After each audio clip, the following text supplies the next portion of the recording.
एक छोटे से गांव सूर्यपुर में आदित्य नाम का एक लड़का रहता था। आदित्य पढ़ाई में बहुत तेज था। उसके शिक्षक उसकी बुद्धि, समझ और सवाल पूछने की आदत की अक्सर तारीफ करते थे। गांव में लोग कहते थे कि यह लड़का आगे चलकर कुछ बड़ा करेगा। लेकिन आदित्य की एक ऐसी कमजोरी थी जो धीरे धीरे उसकी सबसे बड़ी समस्या बनती जा रही थी। वह समय की कीमत नहीं समझता था। उसका ज्यादातर समय दोस्तों के साथ घूमने, मोबाइल पर गेम खेलने और बेवजह की बातों में निकल जाता था। वह हर काम को टालने की आदत बना चुका था।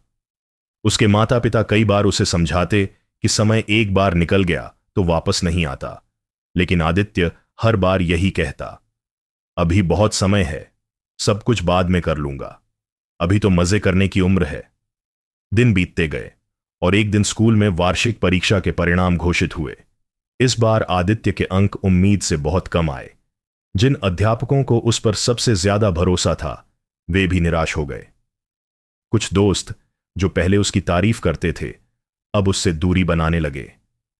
जब आदित्य घर पहुंचा तो उसने देखा कि उसके माता पिता चुपचाप रिपोर्ट कार्ड देख रहे थे। उनकी आंखों में निराशा साफ झलक रही थी। उस पल आदित्य को पहली बार अपने ऊपर गुस्सा आया, लेकिन उसे समझ नहीं आ रहा था कि गलती कहां हुई और अब आदत कैसे बदले। उसी रात वह अपने दादाजी गोविंद प्रसाद के पास गया, जो पूरे सूर्यपुर गांव में सबसे समझदार और सम्मानित बुजुर्ग माने जाते थे। आदित्य ने उनके पास बैठकर अपना मन खोल दिया और बोला, दादाजी, मैं समझ नहीं पा रहा हूं कि मैं इतना पढ़ा लिखा होते हुए भी असफल कैसे हो गया। दादाजी ने हल्की मुस्कान के साथ कहा, बेटा, समस्या तुम्हारी बुद्धि नहीं है, समस्या यह है कि तुमने समय को बहुत हल्के में ले लिया। फिर उन्होंने गंभीर स्वर में कहा, समय सबसे कीमती धन है। अगर इसका सही उपयोग किया जाए तो साधारण इंसान भी असाधारण बन सकता है, और अगर इसे बर्बाद किया जाए तो होशियार से होशियार व्यक्ति भी पीछे रह जाता है। आदित्य ने हैरानी से पूछा, लेकिन दादाजी, समय तो हमेशा रहता है ना, मैं बाद में भी मेहनत कर सकता हूं। दादाजी बोले, नहीं बेटा, समय बहती हुई नदी जैसा होता है, जो पल निकल गया वह कभी लौटकर नहीं आता। यह कहते हुए उन्होंने एक कहानी सुनानी शुरू की। बहुत समय पहले चंद्रगढ़ नाम के राज्य में राजा रणवीर सिंह का शासन था। राजा के पास अपार धन, विशाल महल और शक्तिशाली सेना थी, लेकिन उसे भी समय बर्बाद करने की आदत थी।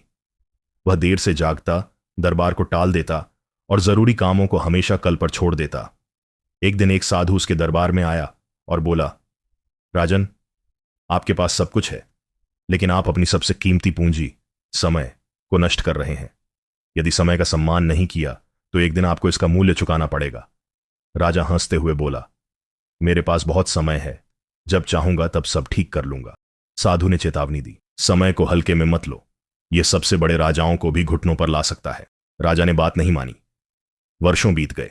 राजा बूढ़ा हो गया, उसका स्वास्थ्य गिरने लगा, राज्य की व्यवस्था कमजोर हो गई और जनता का विश्वास डगमगा गया। जब हालात हाथ से निकल गए तब राजा को साधु की बात याद आई। वह उसे ढूंढने निकला, लेकिन बहुत देर हो चुकी थी। तब राजा को समझ आया कि असली खजाना सोना या सिंहासन नहीं, बल्कि समय होता है, जिसे उसने बेकार गंवा दिया। यह कहानी सुनकर आदित्य गहरी सोच में पड़ गया। पहली बार उसे एहसास हुआ कि वह भी राजा रणवीर की तरह अपना कीमती समय बर्बाद कर रहा था। उसने दादाजी से पूछा, दादाजी, क्या मैं अब भी खुद को बदल सकता हूं? दादाजी ने प्यार से उसके सिर पर हाथ रखा और कहा, बिल्कुल बेटा, समय कभी रुकता नहीं, लेकिन अगर आज से तुम उसका सही उपयोग शुरू कर दो तो तुम्हें आगे बढ़ने से कोई नहीं रोक सकता। बस एक बात याद रखना, जो काम आज हो सकता है उसे कल पर मत टालना। उस दिन के बाद आदित्य ने अपना जीवन बदलने का संकल्प लिया। उसने अपनी दिनचर्या बनाई, हर काम के लिए समय तय किया। वह सुबह जल्दी उठने लगा, पढ़ाई पर पूरा ध्यान देने लगा और बेकार की आदतों से दूरी बना ली। धीरे धीरे उसकी मेहनत रंग लाने लगी।